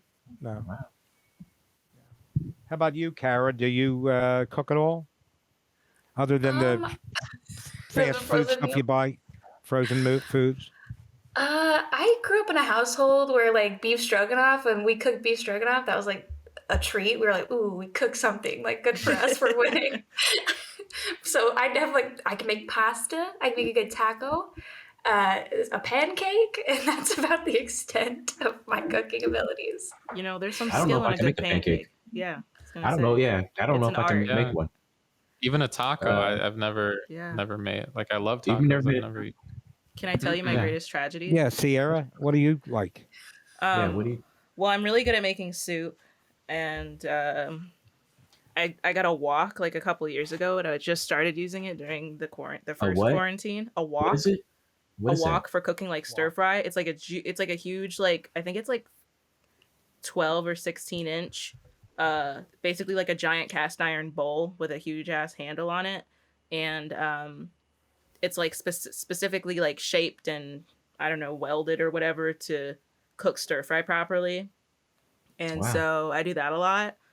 And I've just been learning to make a lot of stuff because, like, we haven't eaten we didn't eat any fast food until like December of last year. We went from like March, December with like zero fast food because we thought it was going to kill us. And then we got fast food and then it almost did. So we just been like cooking and getting all this fresh stuff. We figured out what lemongrass was. We found a ginger root. Learned how to make egg rolls. It's been a wild time. But my greatest tragedy in life. What? I was going to ask you, what do you think about ginger root? Is there any, like, did you like it? Is it a new favorite? It's not my favorite thing. It's kind of a lot of work to try to like peel it and like cut like a usable part because it's the way it's shaped. It's annoying, but you know, it's pretty potent. You could put it in. I put it in the stir fry.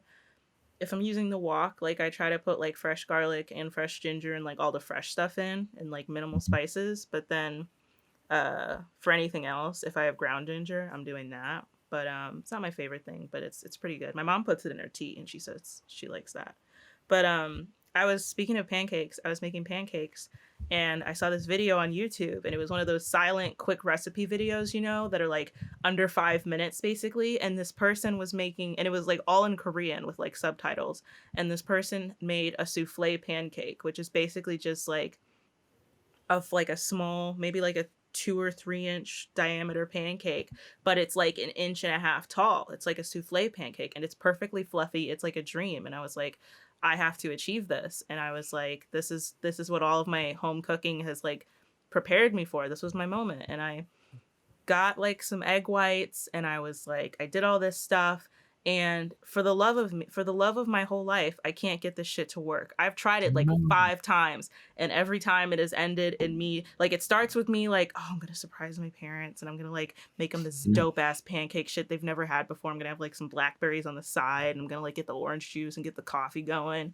And every single time it's ended in me banging around every single like dish, knife, pan around me in anger. And then I like either text them angrily, like sarcastically, or angrily yell, "There's food in here, I guess," because it's all fucked up. And like, cause I can't figure out the egg whites. Like, you have to make the egg whites into completely like stiff whipping. Basically, it's like gotta be like Cool Whip stiff, and I can't figure that shit out. And it's my greatest failure in life. Wow. It's really my only failure in life. Oh wow. Well, that's a good failure to have. It's the only one. Yeah. It's I don't know how they did it, or they just lied. Like, I don't understand. Like, I don't understand. Just talking about it is stressful. I couldn't. You know what? I bet they didn't edit their own video, and you can edit your own video. So I could. Look at that. If I was editing that video, I would have included the like 18 minutes it takes to whip egg whites. This is the true story. Devastating.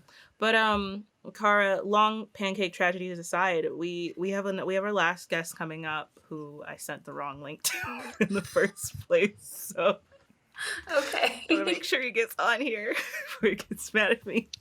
Do you have any socials or anything you want to plug to the audience? I mean, of course, as an actor, I only have an Instagram. So if you want to go to Instagram, go to Cara with a K likes a movie. Cara likes a movie. That's me. Cara likes a movie. One. Awesome. Thank you so much. You've been a great guest. Of course. Thank you guys. Have a good night. Have a good night. Nice to meet you. Nice to meet you. All right. This is your time. Michael. Michael. Can you hear us, Michael? Oh, thank God. Yeah. How's it going, Michael? Good. How are you guys? Good. You got any jobs for us? Right. Have you been listening in? Does he know what we're talking about? Does he know? Yeah, for a minute, I think so. Just everybody's been on here. He's gotten some kind of connect. Yeah.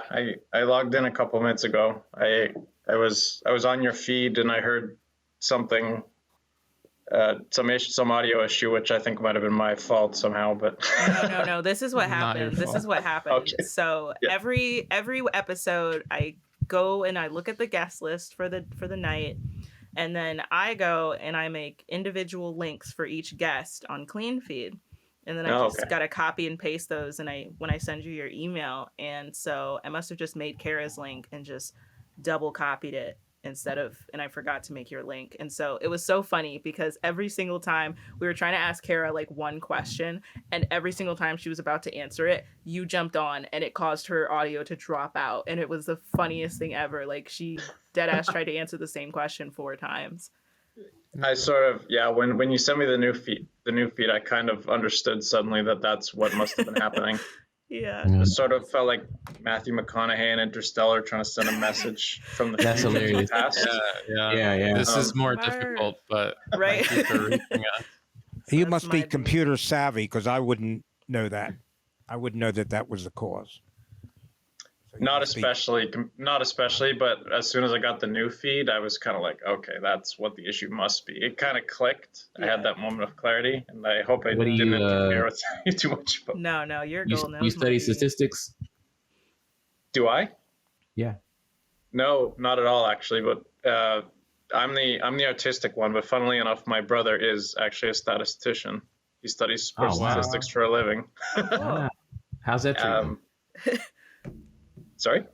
How's that treating him? Good. He gets to watch sports all day for a living, and he used to work in an office downtown, but they when the pandemic hit, they just sort of sent everyone to work from home. So he just gets to watch sports at home and write about them, which I think is the ideal scenario for someone who's as big a fan as him. Oh, that's nice. You said out of town. Out of town from where? Where are you from? Toronto. Yeah. You're not American. Or you're not from America. No. Well, I just was like, I didn't know. Oh, Canada has a downtown too? Yeah. What is Canada's view of America right now? I'm super curious. I think it's funny because we've spent so much time outside looking in. Like, I think we follow American politics probably much more closely than our own, just because there's so much kind of going on. Right. Yeah. But yeah, it's funny. Like I remember when George W. Bush was president, like there was always this kind of narrative of just like we didn't like him. Like Canadians just thought he was kind of a dummy. But then the political spectrum became so much more diverse. So there's like all these different kind of factions people belong to, which actually sort of more closely resembles our political system, which is interesting. Like we have third and fourth parties that are pretty strongly represented in our country. So I think people became kind of more interested in your politics as a result, which is, Yeah. It's weird. I mean, I feel like everywhere you went, like, for example, the Capitol riot was on TV, around the world. I heard, New Zealand, like my friend in the suburbs of, on her local station was watching it. So. Yeah. So we've always just been like acutely aware of things that are going on. Yeah. I've always been aware that like America's, a very different country.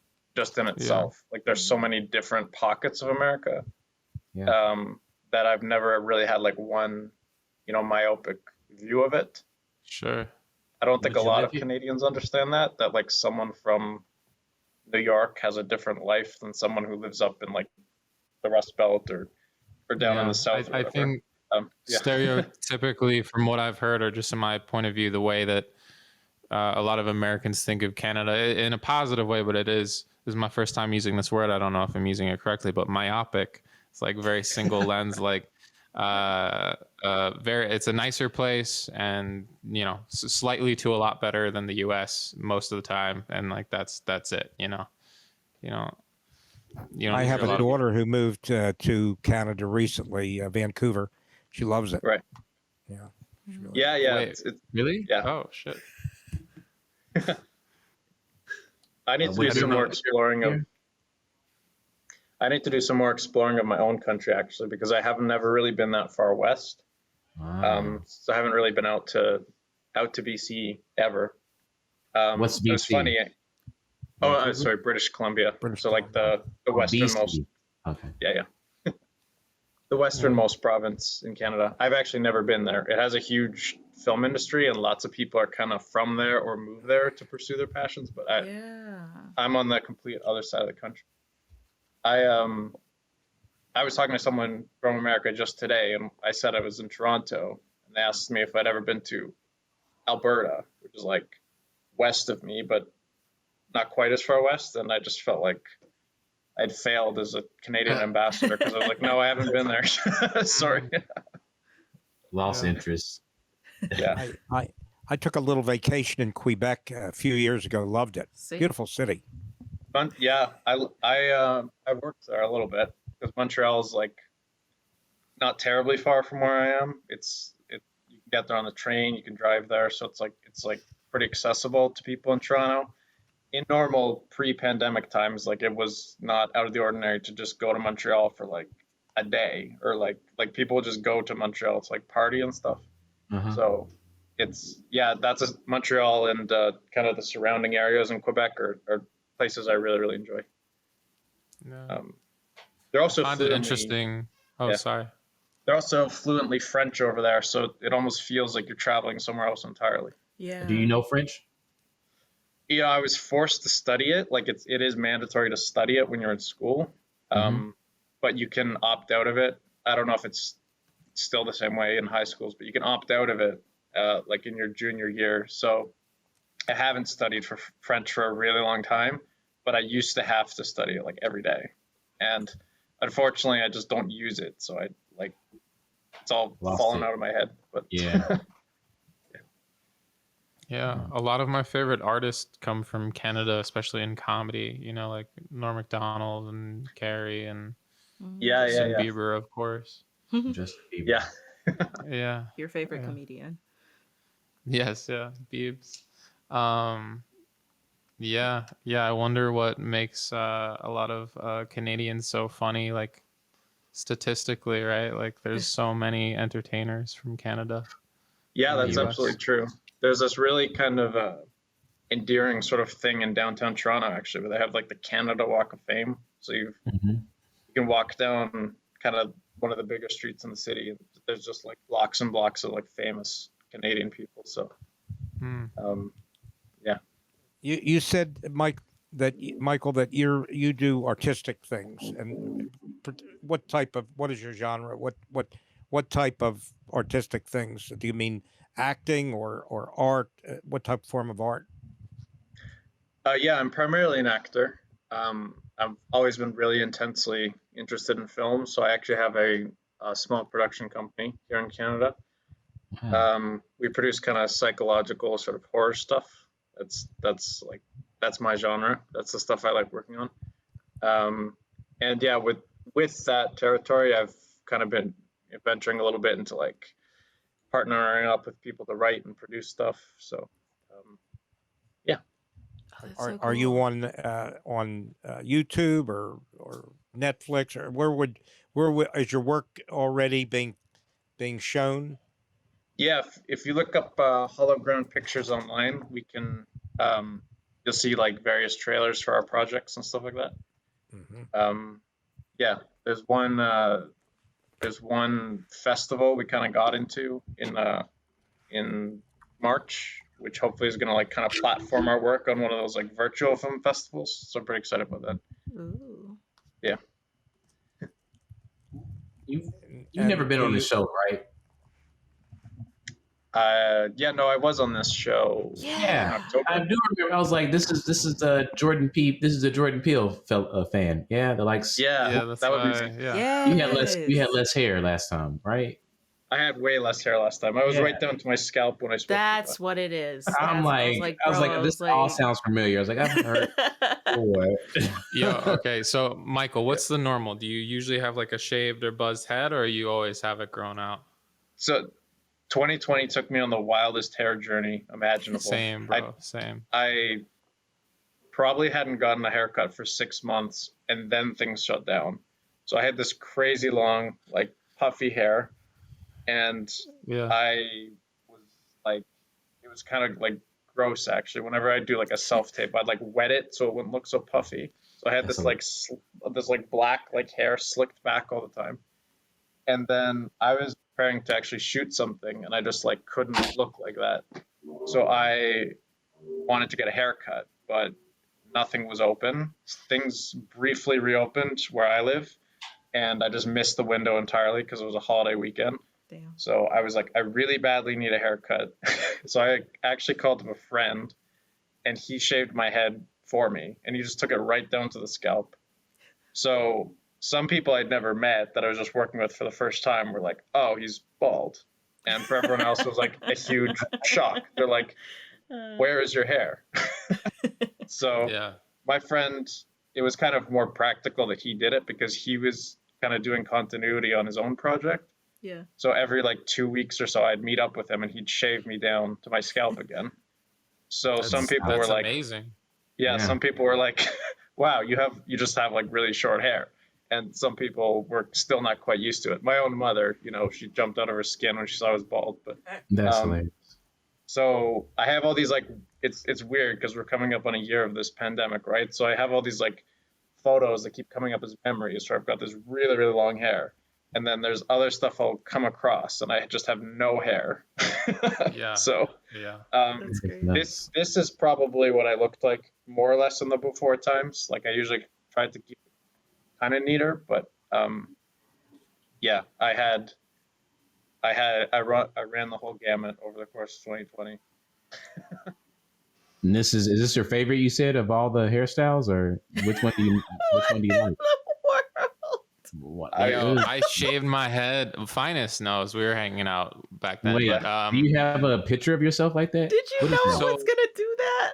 No, I didn't. Grandpa, did you know I was bald? You didn't see me bald, did you? I don't think I've seen you that way. Okay, so Michael, I was recommended by someone who's doing very well in the acting industry to just try it out, shave my head, get some videos and some, footage with that.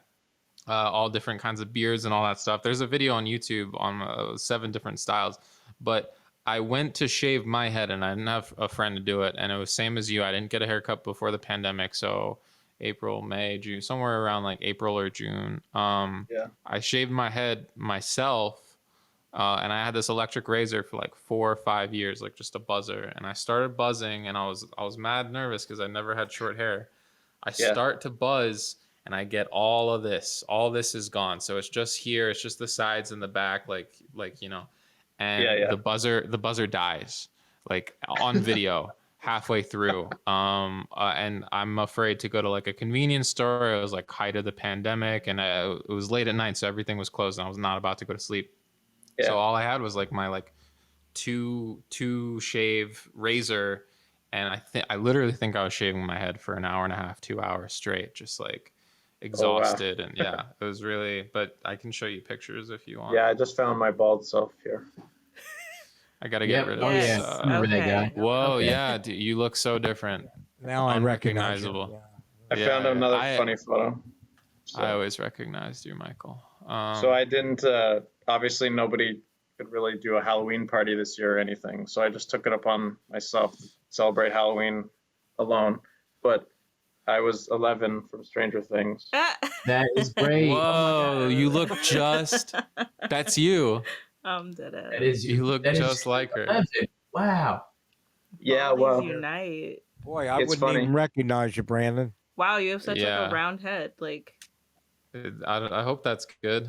Yeah, well, I mean, that didn't come out right, but not everybody can shave their head. You take the big leap and you find out you got like 8 big lumps in the back there, but you got a nice round skull. Oh, thank you.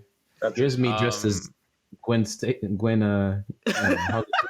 with Yu-Gi-Oh.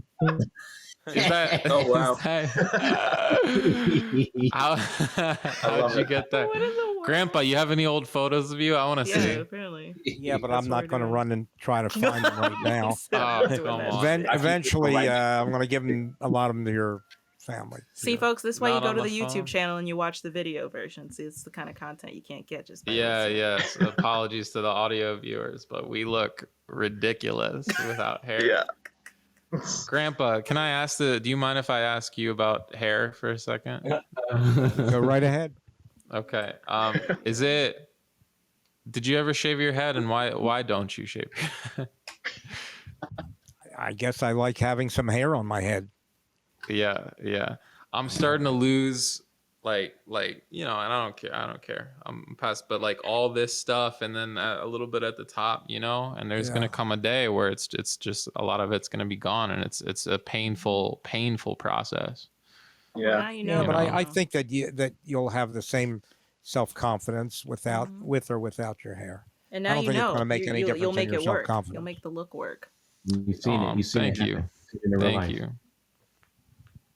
Yeah. I mean, I've lost a lot of hair, and it really doesn't bother me. At what age, if you don't mind me asking? Well, I started losing it probably when I was 65, maybe, but people recommend minoxidil and other things, and I don't really care for any of that. What it is what it is. That's all, and I accept myself, whatever, what it is. You get old, you get wrinkly, things happen. You're not going to change that. And if you do, I started losing my hair at 19, so I like your side of the family better. Well, yeah.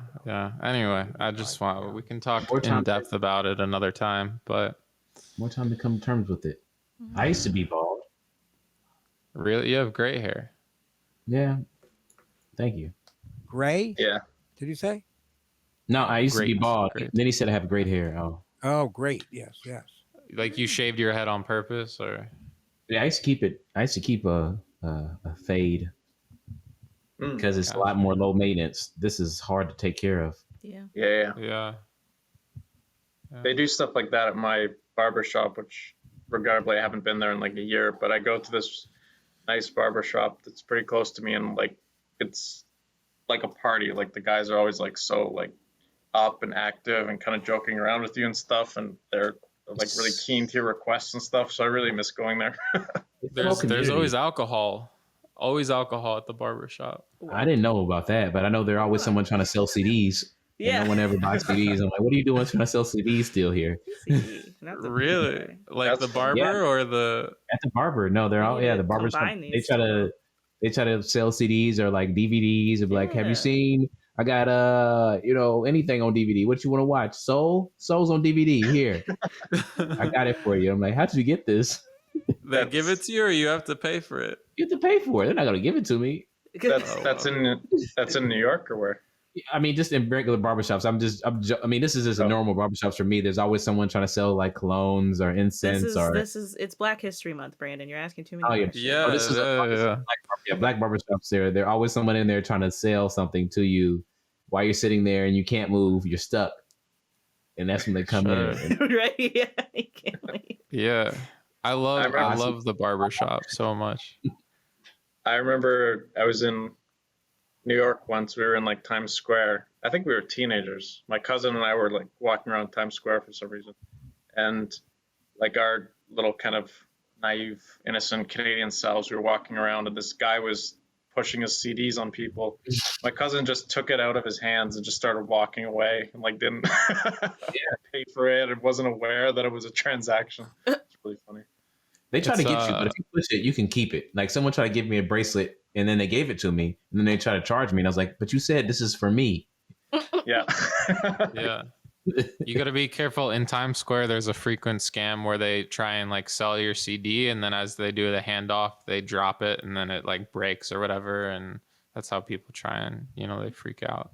Damn. Talking about scams, I always like the ones that they're on the streets, and you have to tell which shell the P is under. And are you familiar with that? I've read about that. They move the P around. But the thing is, the P isn't under any of them. He's probably got it on the back of his hand and slips it under when he opens the shell. Make sure it's not under the shell that you bet on. I tried to do that with my dogs, and he wasn't feeling it. That's funny. Yeah. Hey guys, we're at 8:33. Any last thoughts or anything like that before we head out? Yeah, I'm tired. Yeah, I'm tired too. It's been a long week, Grandpa, for sure. Michael, anything? No, I like being on this show as always. I thought we had a good, fun rap session about hair. I wasn't expecting that conversation. Yeah, my bad. It's looking enough. It is funny. I had some. I mean, another time, but I'm excited that you're back, Michael, because last time you left. You just had a lot of interesting things about you. Look forward to talking to you again. Yeah. Come back on in the next couple weeks. Was it Hologram Pictures? Hollow Ground, yeah. Hollow Ground. Like hollow, like right, like a how you spell it? Like a sphere. Yeah, like hollow. H-O. Sleepy Hollow. Yeah, I like that. Hollow Ground Picture. Do you have any socials or any other plugs or anything like that before we go? Yeah, sure. I'm on Instagram myself as the Michael Lake. But yeah, I do primarily kind of post our company stuff on even my own Instagram. So hopefully I'll have some sort of link to watch Edwin in the US maybe by the next time we talk. Amazing. Dope. Yeah. That'd be super great. Yeah. Yeah. And I just wanted to thank, we've gotten crazily so many international listeners in the last, I'd say like 4 or 5 episodes. So that's pull that up real quick. Where is it? Episodes. And then, here we go. Let me look at the locations. Germany, Canada, France, UK, Italy, Switzerland, Japan, Australia, Hong Kong, Russia, Belgium, Ukraine, Guatemala, Mexico, Ireland, Austria, Portugal, Netherlands, Taiwan, Slovakia, Philippines, Macedonia, and Spain. Thank you so much for tuning in. We love you. Thank you to our amazing guests. Thank you to Phines, our amazing producer, and Sierra. And as always, Grandpa, I love you. That's our show. I really enjoy working with you guys. You're all nice people. Yeah, enjoyable. Wow, thank you. Podcasting with Grandpa Bart and Rosie, always on his shoulder. This is Grandpa and Chill. Grandpa and Chill is brought to you by your hosts, Brandon Fox, Bart Frank, and Phines Jackson. Our producer is Sierra Doss. You can find episodes old and new on Spotify, Apple Podcasts, Google Podcasts, and more. Subscribe to our YouTube channel to watch the show, and follow us on Twitter for behind-the-scenes moments you can't get anywhere else.